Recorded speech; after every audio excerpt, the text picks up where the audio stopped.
jemaat Tuhan, selamat datang ke dalam ibadah raya online BM Praise Valley.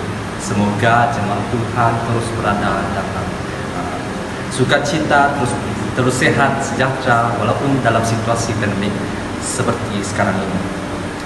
Sebelum kita memulakan ibadah ini, mari kita bacakan dalam Mazmur 28 ayat yang ke-7. Tuhan adalah kekuatanku dan perisaiku, kepadanya hatiku percaya.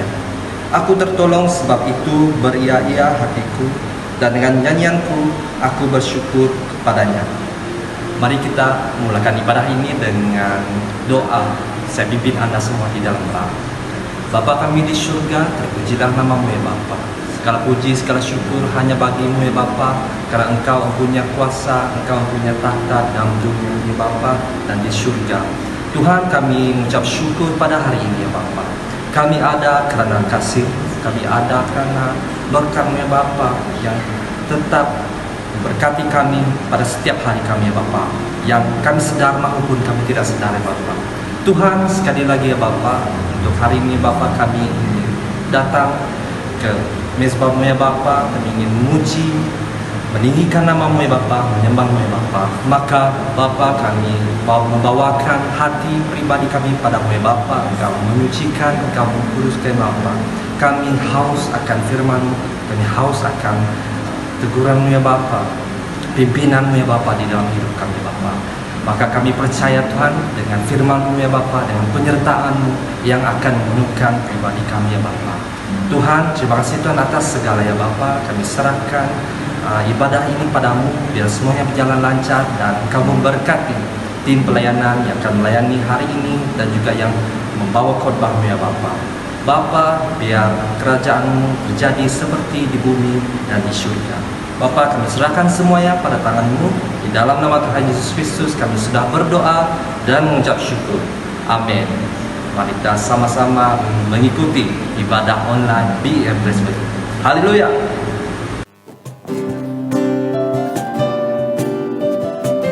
Mari kita bersuka di dalam Tuhan.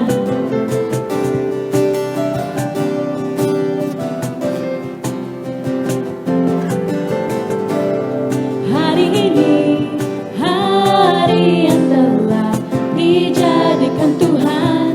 Mari kita bersuka hari ini. Hari ini hari yang telah dijadikan Tuhan. Mari kita bersuka di dalam Tuhan. Bersuka, bersuka di dalam Tuhan. Bersuka, bersuka dalam Tuhan. Mari bersuka, bersuka citalah. Bersuka, bersuka dalam Tuhan. Sekarang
Yesus, Engkaulah Juru Selamat kami Tuhan,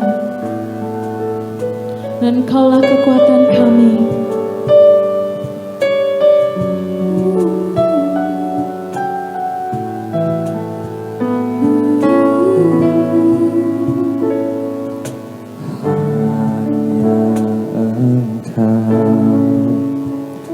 Juru selamatku,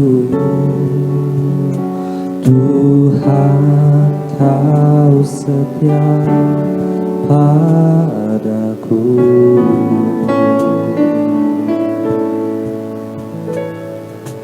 Yang ku pegang hanya janji-Mu, ku percayakan hidupku.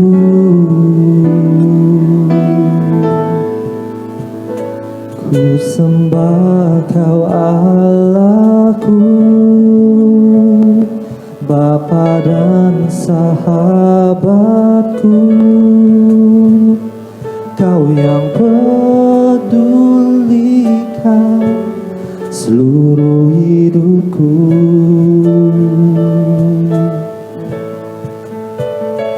Walau lewati lembah, aku tak ditinggalkan. Yesus kekuatan di hidupku.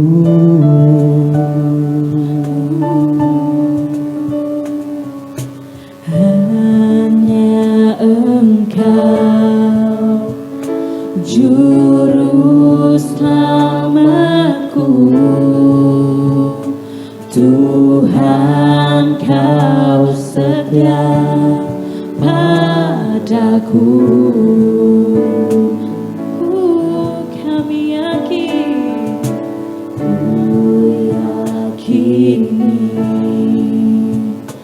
pertolongan-Mu takkan terlambat bagiku.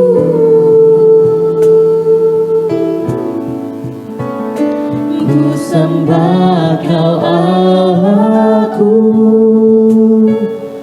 Bapa dan sahabatku. Kau yang pedulikan seluruh hidupku.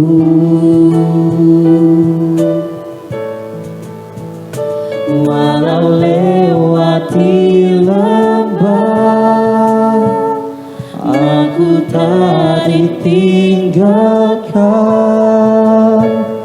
Yesus kekuatan di hidupku.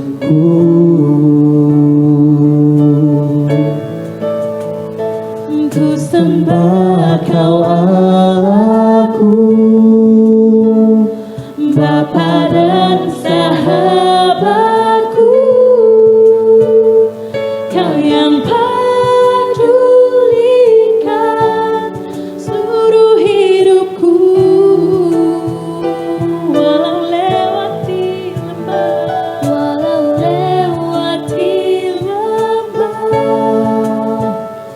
aku tak ditinggalkan. Yesus kekuatan di hidupku.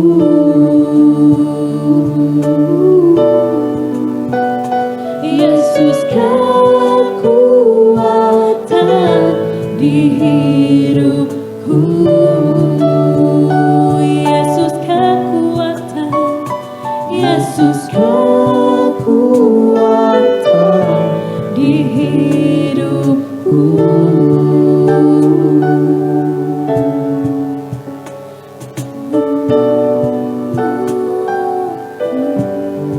Yesus kekuatan. Haleluya.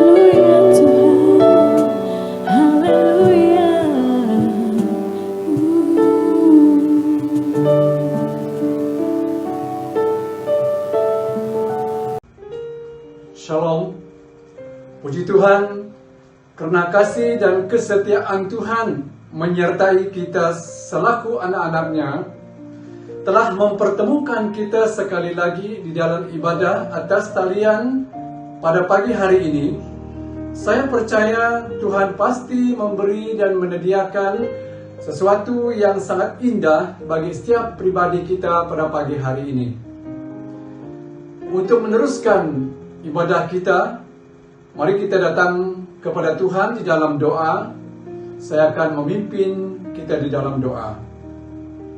Tuhan Bapa di surga, Bapa yang kami sembah di dalam anak-Mu Yesus Kristus, pada pagi ini kami sangat mengucap syukur karena Engkau telah menyertai kami, telah memelihara kami sepanjang minggu ini, dan memberikan kami suatu waktu dan kesempatan yang sangat indah selaku anak-anak Tuhan untuk dapat bertemu di dalam ibadah atas talian pada pagi hari ini. Dan kami percaya bahwa kuasa penyertaan Tuhan ada bersama kami dimanapun kami berada untuk menyaksikan dan untuk melihat daripada ibadah atas talian ini, dan kami pasti diberkati oleh Tuhan. Bapa, kami berdoa dan mengucap syukur atas berkat pelayanan yang Tuhan telah percayakan bagi seluruh anak-anak-Mu yang Engkau telah percayakan untuk pelayanan-Mu pada pagi ini. Urapi dan pakai di dalam kuasa Allah, supaya setiap kami melakukan pelayanan kami serta takut dan taat kepada panggilan Tuhan kepada kami masing-masing. Terima kasih Bapa, sebentar kami akan belajar daripada firman-Mu.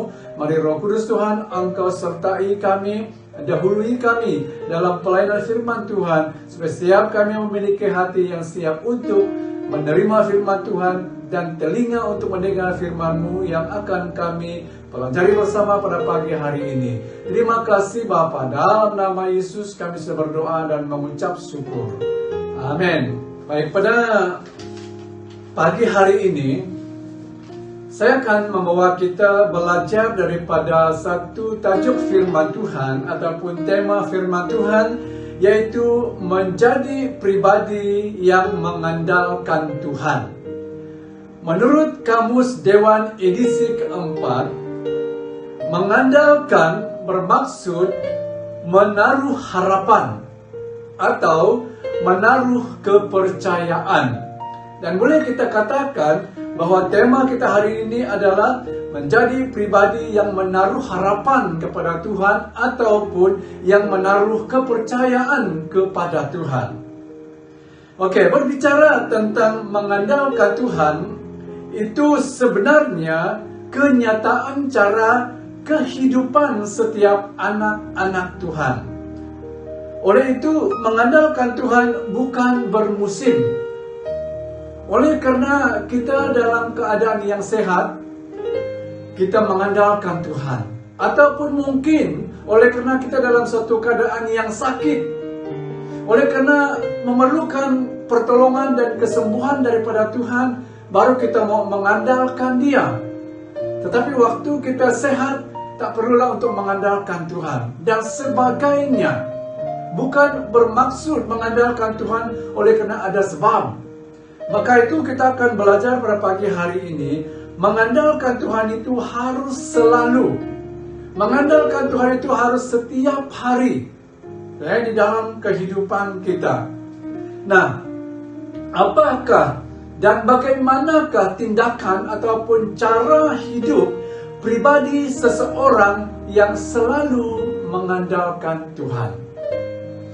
Kita akan melihat yang pertama, cara hidup pribadi seseorang yang selalu mengandalkan Tuhan adalah menjadikan hidupnya rumah api Tuhan. Jangan kita berpuas hati oleh karena datuk nenek moyang kita, ibu bapa kita adalah orang Kristen. Kita dilahirkan dalam sebuah keluarga Kristen dan kita merasa puas karena kita digelar adalah orang Kristen, orang yang percaya kepada Tuhan. Tetapi kalau kita tidak mengandalkan Tuhan, itu tidak ada artinya. Maka itu saya percaya jika saya bertanya kepada kita semua, adakah kita mengandalkan Tuhan?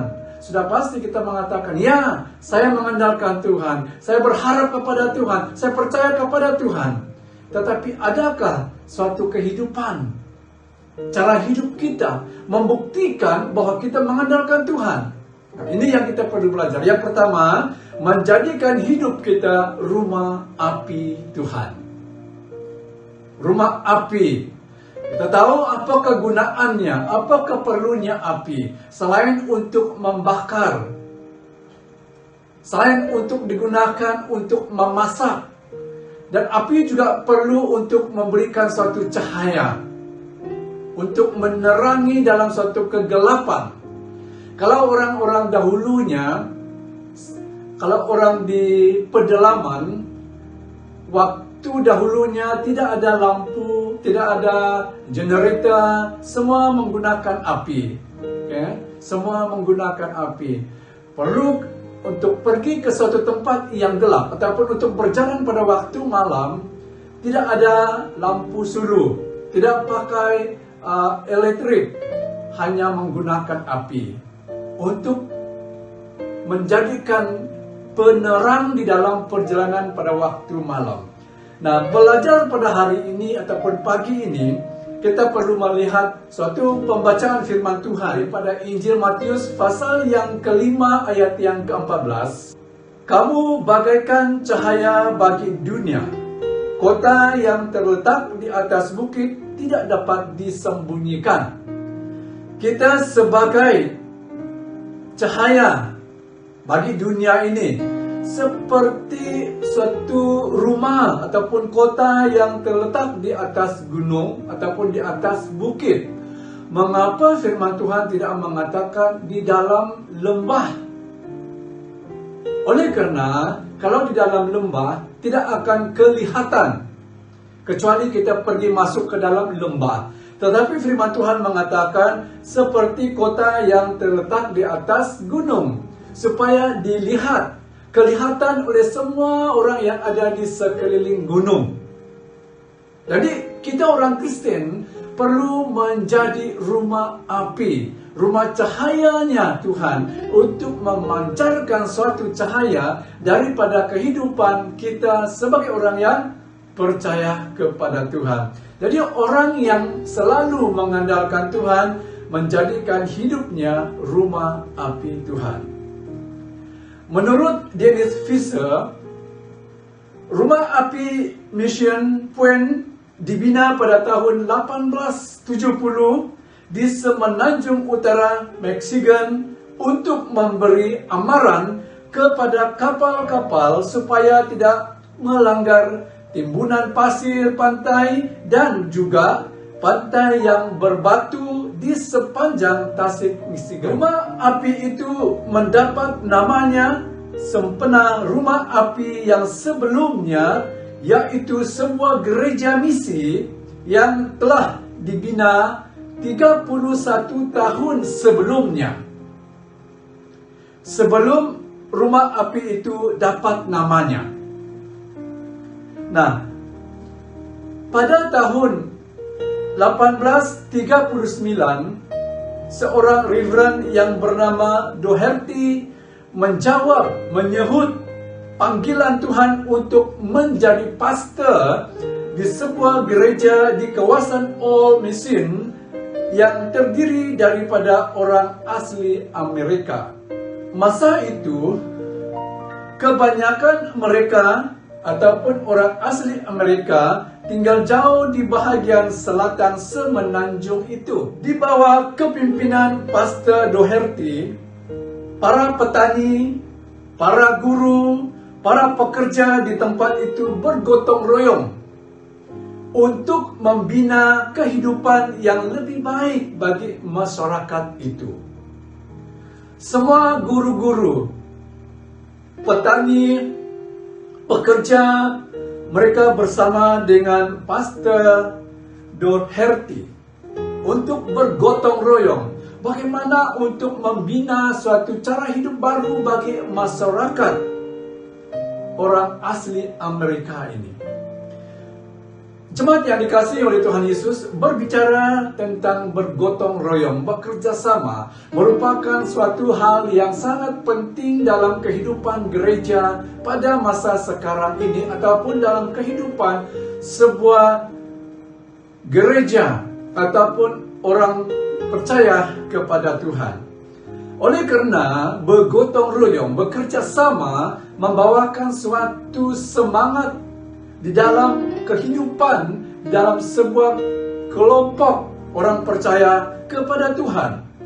Nah, sebagai orang percaya ataupun gereja Tuhan, apabila kita bekerja sama dalam kesatuan, bekerja sama dalam suatu persekutuan, iman kita kepada Tuhan dapat memancarkan sinar rohani di tengah kegelapan dunia ini. Sewaktu orang percaya itu bekerja sama di dalam kesatuan dan dalam suatu persekutuan, iman kita akan dapat memancarkan sinar rohani di tengah kegelapan dunia ini.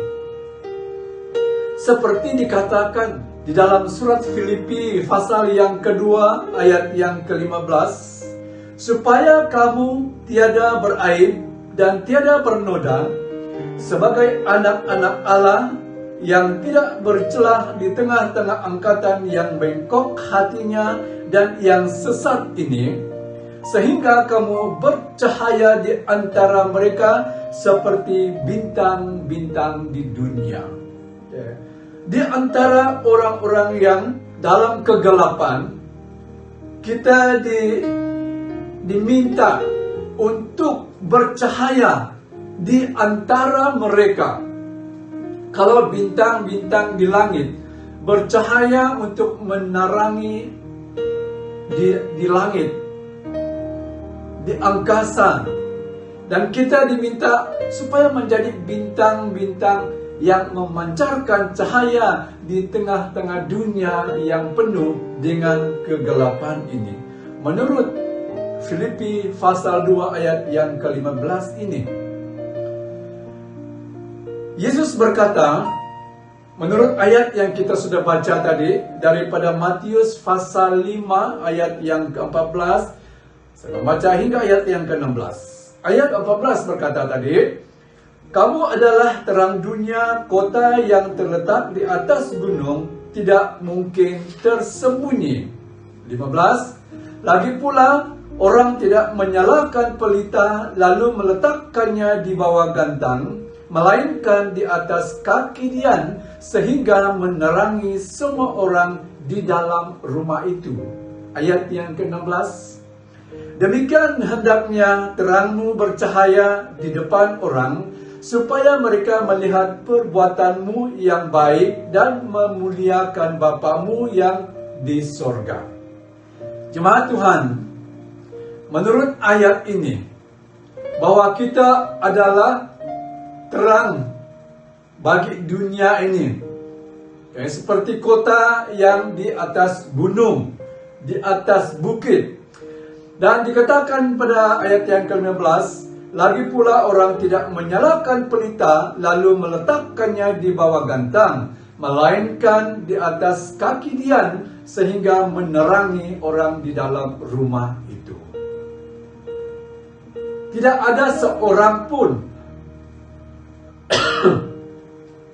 pada waktu kegelapan dan menyalakan lampu ataupun menyalakan lilin, lalu menutupkannya dengan kontainer, dengan ganta apapun yang diperlukan. Tidak ada seorang yang berbuat demikian. Sudah pasti kegelapan itu tidak akan, sudah pasti bahwa lilin itu, lampu itu tidak akan memberikan cahaya. Tetapi semua kita pasti akan mencari dan membuatkan, menaruhkan lilin itu, lampu itu di tempat yang tinggi, supaya dapat menerangi dalam semua ruang rumah kita. Demikianlah kehidupan kita sebagai orang percaya, supaya orang lain dapat melihat dan supaya mereka dapat menonton segala perbuatan kehidupan kita yang baik, dan mereka akan memuliakan Allah, Tuhan kita Yesus Kristus. Rumah Api Mission Point memperingatkan kapal-kapal tentang bahaya, tetapi gereja All Mission yang asal memberikan arah kerohanian kepada semua orang yang mahu mendengar. Daripada gereja All Mission ini, mereka yang sudah percaya menjadikan hidup mereka untuk memberikan suatu petunjuk arah kehidupan orang lain, supaya semua orang yang mendengar dapat menerima Tuhan dan mengenal Tuhan, bahkan memiliki suatu kehidupan yang berkenan kepada Tuhan Yesus. Sebagai gereja Tuhan pada masa sekarang, orang yang percaya kepada Tuhan, kita sebagai orang yang sudah mengenal Tuhan ini perlu melakukan perkara yang sama, baik secara individu maupun melalui gereja. Menjadikan hidup kita secara individu, secara pribadi, dan maupun secara gereja untuk dapat menunjukkan suatu cara hidup, membawa orang lain ke suatu arah kehidupan yang menuju kepada Tuhan. Ini perkara yang sangat penting untuk kita perhatikan. Kita yang percaya ialah rumah api Tuhan, karena Yesus hidup di dalam kita. Menjadi rumah api Tuhan oleh karena Dia, yaitu Yesus, yang ada dan tinggal di dalam kehidupan kita. Nah, kita telah dipanggil dengan suatu panggilan kudus, supaya menjadi terang bagi dunia untuk menyinarkan cahaya penyelamatan kita, supaya orang lain dapat melihat terangnya Tuhan kita, Yesus Kristus, melalui pribadi kita masing-masing. Apabila kehidupan orang percaya bersinar, apabila kehidupan orang yang sudah mengikuti Tuhan bersinar terang, maka kita dapat menolong orang lain yang sesat untuk mencari jalan pulang kepada Tuhan.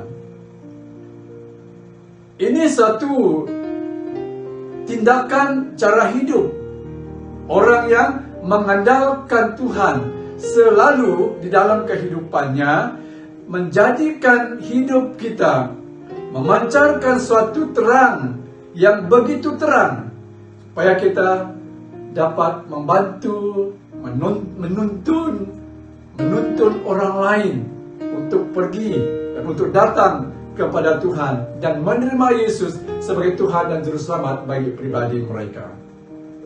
Lalu yang kedua, kehidupan seorang yang mengandalkan Tuhan Yesus selalu di dalam kehidupannya adalah menjadi kawan dalam berdoa.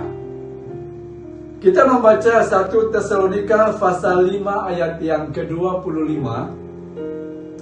Saudara-saudara, doakanlah kami. Paulus meminta, Paulus merayu kepada orang Kristen yang sudah dilayaninya, khususnya bagi jemaat yang ada di Tesalonika, untuk mendoakan dia, mendoakan mereka di dalam melayani pada waktu itu. Ada seorang ibu yang bernama Eni bertemu dengan kawannya yang bernama Angie untuk makan pada tengah hari. Sudah pasti dalam pertemuan itu mereka berbincang dan mereka berbicara tentang hal-hal yang perlu dibincangkan, oleh karena beberapa lama sudah tidak bertemu. Pada penghujung pertemuan itu, Annie mengeluarkan sekeping kertas yang mempunyai catatan daripada pertemuan mereka yang lalu, itu adalah senarai permintaan doanya ataupun doa ini yang telah didoakannya pada pertemuan mereka yang lalu. Ada pertemuan mereka pada bulan-bulan yang lalu, dan ini mempunyai suatu catatan bahan-bahan doa yang didoakannya pada waktu itu.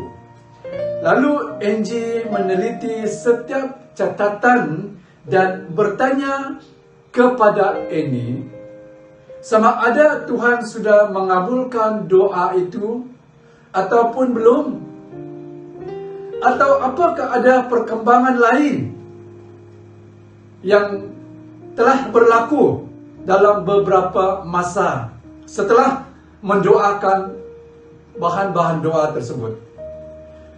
Nah, mereka berbincang, kemudian mereka sesama untuk meneliti dan untuk bercakap tentang permintaan doa itu.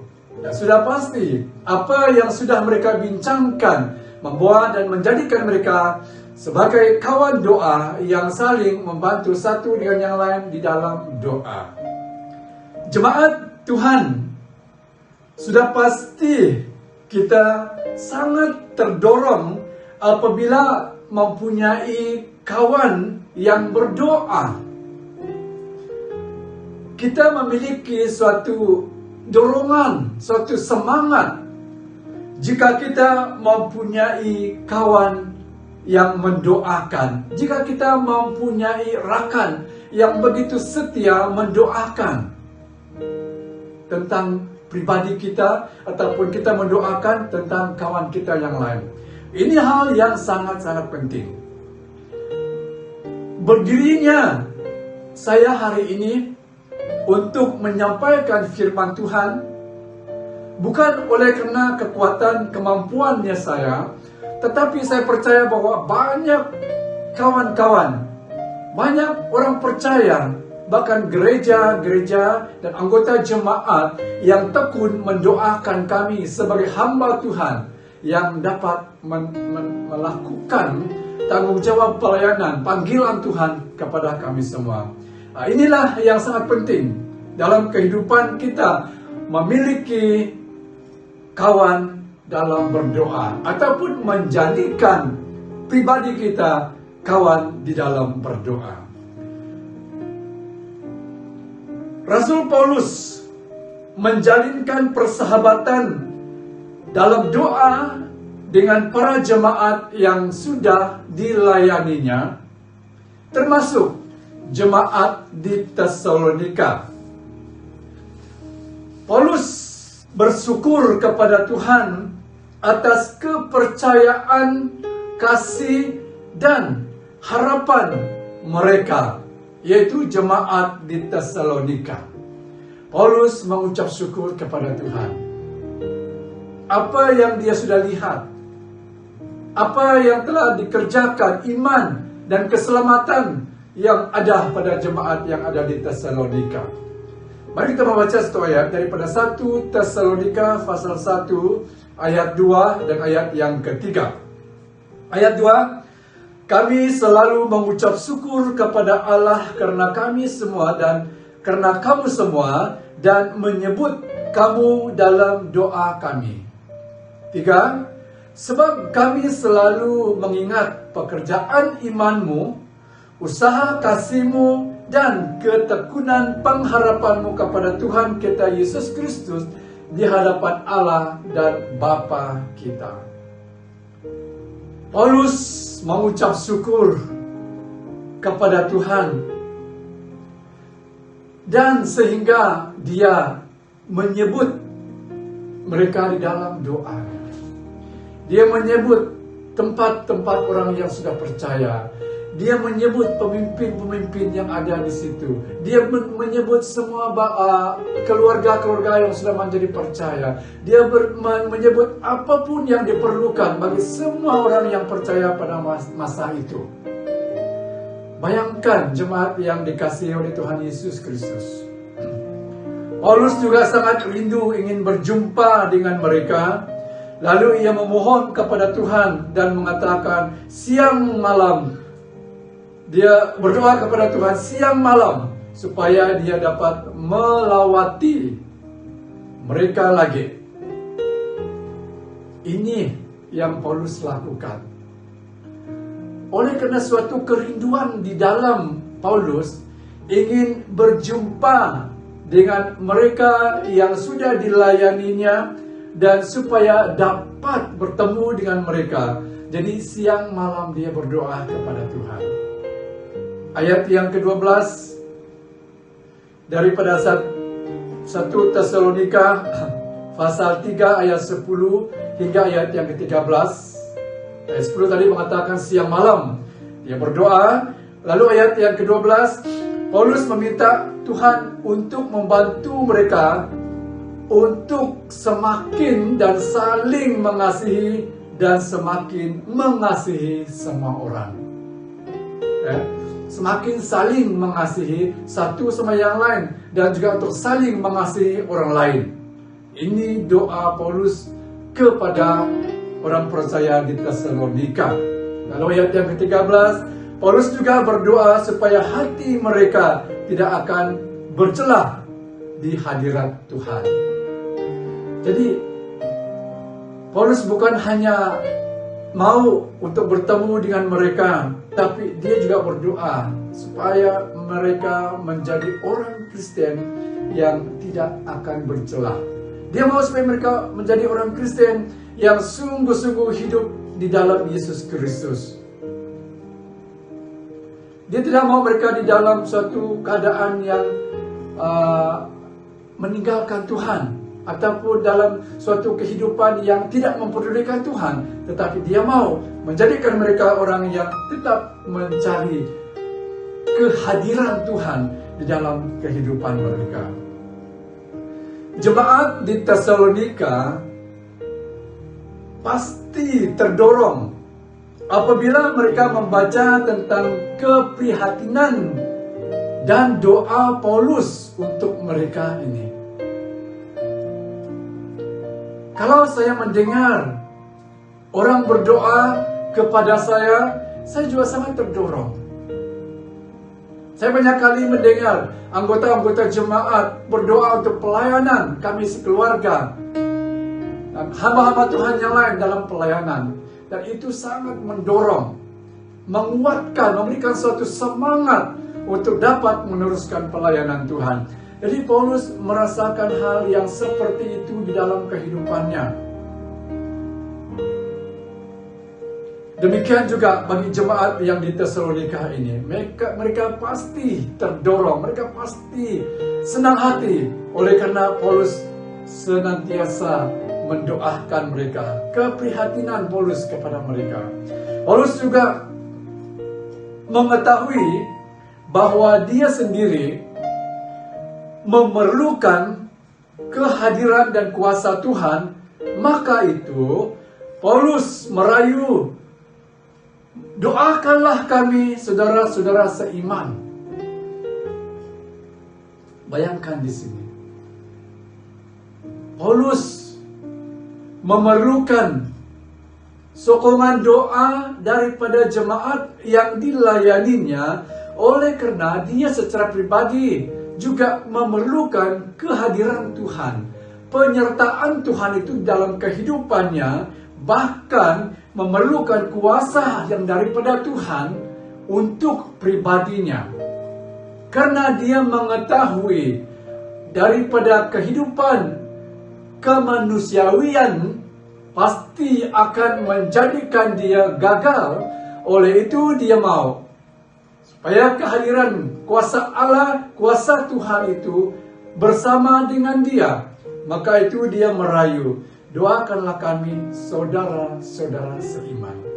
Oleh itu anak-anak Tuhan yang dikasihi oleh Tuhan Yesus Kristus, jangan katakan kita adalah orang Kristen, tetapi marilah kita bersama jadikanlah hidup kita orang Kristen, menjadikan pribadi kita kawan di dalam berdoa. Jadikanlah pribadi kita seorang yang mendoakan orang lain. Jadikanlah pribadi kita adalah orang yang sungguh-sungguh menjadi berkat kepada orang lain. Satu hal yang kita lihat di sini, yang perlu kita doakan kepada Tuhan, yaitu supaya Tuhan mengajar kita menjadi kawan yang berdoa. Kalau selama ini kita hanya mendoakan diri kita sendiri, tapi mari kita berdoa kepada Tuhan, minta Tuhan mengajar kita menjadi pribadi yang menjadi kawan di dalam berdoa, ataupun menjadi pribadi yang mendoakan orang lain. Kawan yang terbaik sebagai orang Kristen adalah kawan yang berdoa. Oleh itu, mari kita bersama melihat kepada hal yang perlu dan sangat penting bagi seseorang yang mengandalkan Tuhan di dalam kehidupannya, dan jadikanlah hidup kita rumah api Tuhan. Dan yang kedua, jadikanlah diri kita kawan di dalam berdoa, sehingga kita menjadi alat yang berguna di dalam tangan Tuhan, dan supaya kita menjadi pribadi yang berkenan kepada Tuhan Yesus dalam kehidupan kita. Demikianlah sedikit pelayanan firman Tuhan yang saya bawa untuk kita pada hari ini, dan saya percaya pasti memberkati kita semua. Jadi mari kita datang kepada Tuhan di dalam doa. Saya akan memimpin kita di dalam berdoa. Tuhan Bapa di surga, kami mengucap syukur atas pelayanan firman-Mu yang sudah kami renung bersama pada pagi hari ini. Biarlah semua kami mengalami sesuatu yang baru melalui pelayanan firman Tuhan pada saat ini. Bapa, kami berdoa bagi semua kami orang Kristen, orang yang percaya kepada Tuhan. Jadikanlah kami pribadi yang mengandalkan Tuhan, orang yang menjadikan diri kami rumah api Tuhan. Jadikan kami pribadi yang menjadi kawan di dalam berdoa, sehingga kami menjadi orang Kristen yang memberkati orang lain. Karena kami harus mengerjakan keselamatan yang telah dikerjakan Tuhan di dalam kehidupan kami semua. Terima kasih Bapa. Kami juga berdoa pada saat ini menyerahkan bagi kehidupan kami sepanjang minggu yang akan datang. Biarlah Engkau Tuhan mendahului dalam setiap aktiviti yang kami adakan. Tanggung jawab pekerjaan masing-masing, biarlah Engkau Tuhan yang menyertai kami. Segala sesuatu kami dapat lakukan di dalam kuasa tangan Tuhan, dan sehingga kami dapat memberikan syukur kami kepada Tuhan oleh karena apa yang kami telah lakukan. Semua itu adalah karena turut campur tangan Tuhan. Terpuji nama-Mu ya Tuhan, karena Engkau ada di sini pada pagi ini dan telah memberkati kami semua. Di dalam nama Yesus kami berdoa dan mengucap syukur. Amin. Haleluya. Puji Tuhan. Dan firman Tuhan yang kita dengar bersama hanya sekian. Tuhan bersama kita semua. Haleluya. Sekarang ku tahu Tuhan memberikan kemenangan pada orang-orang yang dicintainya. Dia tak pernah terlambat menolong kita. Walau sana sini situ pusing, semua orang susah, tetapi Engkau kan tetap tertawa.